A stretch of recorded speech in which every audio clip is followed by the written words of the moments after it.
ठीक है? नहीं ठीक है मैम, मेरा दिमाग अगर ये तरीका है तुम लोग का बात करने का, तुम लोग का काम करने का, तो तुमको सही में दिमाग होना चाहिए कि कैसे कोई काम तुमको आता है। 16 साल के एक नाबालिग की गुमशुदगी, गांव में बढ़ता गुस्सा और अब एक ऐसा वायरल ऑडियो जिसने पूरे बिहार की सियासत में हलचल मचा दी है। जिस नेता की पहचान अब तक उनकी शांत छवि और मधुर आवाज से होती थी, उन्हीं पर अब एक सामाजिक कार्यकर्ता को कथित तौर पर अपशब्द और गाली वाली आवाज और धमकाने के आरोप लगे हैं। सोशल मीडिया पर तेजी से वायरल हो रहे इस ऑडियो ने नए सवाल खड़े कर दिए हैं।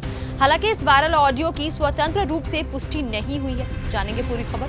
नमस्कार, मैं अनिकेता शर्मा, आप देख रहे हैं न्यूज गंगा। दरअसल मामला दरभंगा जिले के अलीनगर प्रखंड के नदियामी पंचायत के लक्ष्मीपुर वार्ड का बताया जा रहा है। यहाँ 16 वर्ष के सुभाष चौपाल 26 जून से लापता है। परिवार का कहना है कि उन्होंने पुलिस से कई बार गुहार लगाई, लेकिन अब तक बेटे का कोई सुराग नहीं मिला। जानकारी के मुताबिक सुभाष को उसका बड़ा भाई 25 जून को हैदराबाद से दरभंगा आने वाली ट्रेन में बैठाकर वापस अपने काम पर लौट गया था। इसके बाद से सुभाष का मोबाइल बंद है और उसका कोई अता पता नहीं चल सका। इस घटना के बाद परिवार के साथ साथ गाँव के लोगों में भी भारी नाराजगी देखने को मिल रही है। इसी बीच सामाजिक कार्यकर्ता गौतम कुमार झा ने सोशल मीडिया पर वीडियो जारी कर स्थानीय जनप्रतिनिधियों से सवाल पूछे हैं।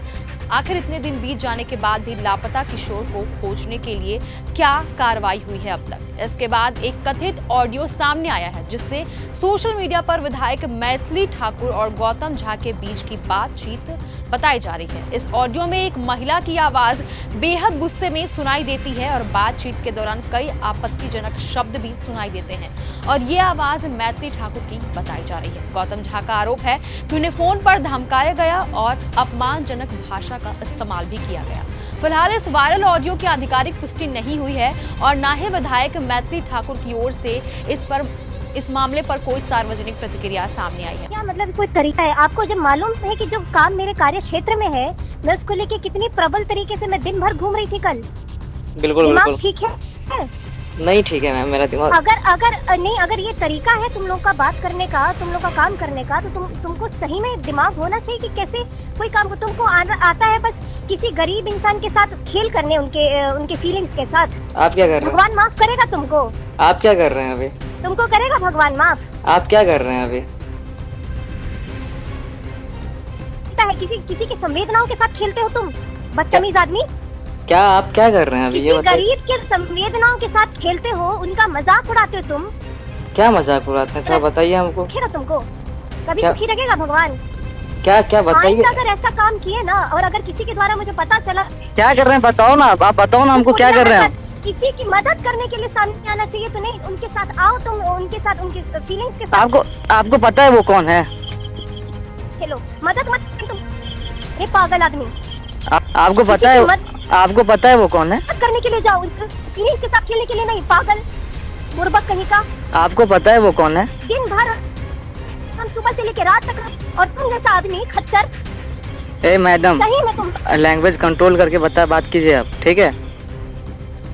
लायक नहीं हो तुम, लायक नहीं हो अलीनगर में रहने के। हिम्मत हो तो मेरे सामने बात करना। आप आ जाओ ना, जामी गाँव आइए, मैं सामने बात करूंगा। आप कल क्यों नहीं रुके? आप जब आए तो। सबसे बड़ा सवाल यही है कि क्या अब कोई भी युवक अपनी आवाज उठाने से पहले 100 बार सोचेगा? क्या सोशल मीडिया पर सवाल पूछना या किसी मुद्दे को उठाना लोगों के लिए डर की वजह बनता जा रहा है? इससे पहले भी भरत तिवारी का मामला पूरे देश में चर्चा का विषय बना था, जिनकी पुलिस एनकाउंटर में मौत हो गई थी। ऐसे मामलों के बाद कई लोग यह सवाल उठा रहे हैं कि क्या अब अपनी बात रखना भी जोखिम भरा हो गया है? हालांकि दोनों मामलों की परिस्थितियां अलग है, लेकिन डर और सुरक्षा की भावना पर उठ रहे सवाल लगातार गूंज रहे हैं। अब जरूरत इस बात की है कि सच्चाई सामने आए, कानून निष्पक्ष तरीके से काम करे और लोगों का भरोसा बना रहे, ताकि कोई भी नागरिक अपने आवाजों को उठाने के लिए सोचे ना पहले। इस पर आपका क्या कहना है, हमें कमेंट सेक्शन में जरूर बताएं। तब तक के लिए धन्यवाद। अगर आपको ये हमारा वीडियो पसंद आया हो तो इसे लाइक और शेयर करना बिल्कुल ना भूलें। साथ ही हमारे चैनल न्यूज गंगा को सब्सक्राइब और फॉलो जरूर करें, ताकि देश और दुनिया की हर बड़ी खबर आप तक सबसे पहले पहुंचे।